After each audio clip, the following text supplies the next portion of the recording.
नमस्कार दोस्तों, मेरा नाम है राहुल और आप देख रहे हैं माय सर्विस क्लास। तो हाँ, बच्चों से दोस्त 11th और 12th क्लास में जैसे ही बच्चा आ जाता है वो बच्चों से दोस्त, टीचर के लेवल में अगर आए तो वो दोस्त बन जाता है।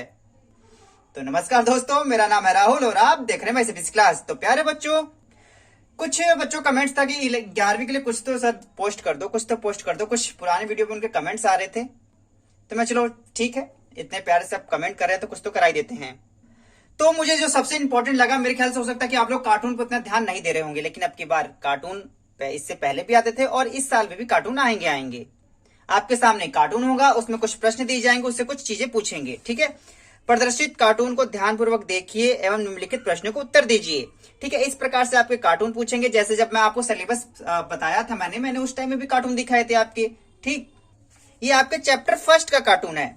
ठीक है, अगर मैं आपको एक एग्जाम पेपर दिखाऊं, ठीक है, 2016-17 का। ठीक है, देखो ये रहा, इस प्रकार से कार्टून दिया गया है, इसमें कुछ प्रश्न पूछे गए हैं, इस कार्टून को समझना है। ठीक है, और यहाँ पे इस प्रकार के प्रश्न किस प्रकार से दिए गए हैं।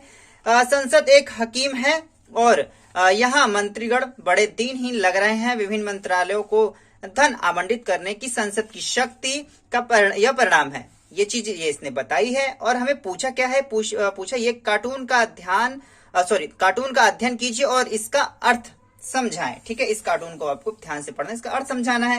ये आपके किसी और चैप्टर का है। अभी जो आपने कार्टून देखा था वो अध्याय 5 विधायिका से लिया गया है। मैं अध्याय 1, 2, 3 जो आपके सिलेबस में उसके अकॉर्डिंग चलूंगा ताकि कार्टून आपको चैप्टर वाइज क्लियर हो जाए। वीडियो अच्छा लगे तो कमेंट करके जरूर बताइएगा। और ध्यान से देखिए, पहले कितने मार्क्स का आता है, 6 मार्क्स का होता है ये। ठीक है, 6 अंक, 2, 2, 4, 1, 5, मतलब फिलहाल आप 5 के कर दे, पहले 6 के होते थे। तो हाँ, ये 1 नंबर के लिए लिया गया है। ठीक है, चलो 5 नंबर के आ रहे हैं, कोई नहीं, लेकिन फिर भी चित्र समझिए और चित्र को देख के इसके प्रश्नों के आंसर देने हैं। ठीक है, यहाँ पे देखो इतना क्लियर बच्चों, प्यारे बच्चों, लिखा नहीं गया है, लेकिन एनसीईआरटी बुक उठाओगे उसमें साफ साफ ये चीजें भी आपको समझ में आ जाएंगी, याद आएंगी, तभी आप पेपर में अच्छे से लिख पाएंगे। कई बार जो कार्टून पेपर में छप के आते हैं वहां पे ये प्रिंटिंग अच्छे से नहीं होती। देखो यहाँ पे वंदे मातरम लिखा गया है, क्लियर नहीं हो रहा है, लेकिन आप एनसीईआरटी बुक में देखेंगे तो वहां पे साफ समझ में आएगा आपको। तो चलिए सबसे पहले क ख ग पे देखते हैं। और ये 2018 में पूछा गया प्रश्न है प्यारे बच्चों, 2000 एनुअल एग्जाम में पूछा गया है। ठीक है, तो चलिए स्टार्ट करते हैं। प्रदर्शित कार्टून को ध्यान पूर्वक देखिए एवं निम्नलिखित प्रश्नों के उत्तर दें। 3 प्रश्न पूछे गए हैं। 2 मुंह वाला व्यक्ति कौन है? 2 मुंह वाला व्यक्ति कौन है प्यारे बच्चों? क्या आपको क्लियर समझ में आ रहा है? ये हमारे पंडित जवाहरलाल नेहरू जी हैं, जिनके 2 मुंह यहाँ दिखाए गए हैं। वास्तव में 2 मुंह नहीं होते हैं, लेकिन कार्टून है, कार्टून को समझ के उसका अर्थ लिखना होता है। तो यहाँ पे पहला जो आंसर हो जाएगा पंडित जवाहरलाल नेहरू, जो हमारे भारत के प्रथम प्रधानमंत्री भी रहे हैं और कहीं ना कहीं गुट निरपेक्ष नीति के ये जनक भी रहे हैं। थोड़े से भारत की ओर से समर्थन इन्होंने किया था। ठीक है, किसी भी शक्ति का पचलग्गू नहीं बनना है। ठीक है, ये आप 12th में और सारी चीजें पढ़ेंगे। ख पे आते हैं। बाईं ओर बैठे व्यक्ति किस विचारधारा के हैं तथा दाईं ओर बैठे व्यक्ति किस विचारधारा के हैं? आपको ये किस विचारधारा के व्यक्ति लग रहे हैं, ये किस विचारधारा के व्यक्ति लग रहे हैं? देखो सूट बूट पहने दिखाई दे रहे हैं, वेस्टर्न कल्चर है। अब धोती कुर्ता मतलब भारतीय संस्कृति के दिखाई दे रहे हैं। वैसे भी आपको चित्र देख के भी अंदाजा लग जाएगा, लेकिन यहाँ का थोड़ा थोड़ा देखो, वंदे मातरम लिखा गया है। देखो ये क्लियर नहीं है, लेकिन मुझे पता है एनसीईआरटी बुक में देखोगे तो यहाँ जन गण मन लिखा गया है प्यारे बच्चों। यहाँ विचारधारा बताना है तो देखो कपड़े देख के तो हम पहले तो बता सकते हैं। जो व्यक्ति आपकी दाईं ओर बैठे हैं पश्चिमी विचारधारा के हैं। ये कौन से हैं? पश्चिमी विचारधारा के।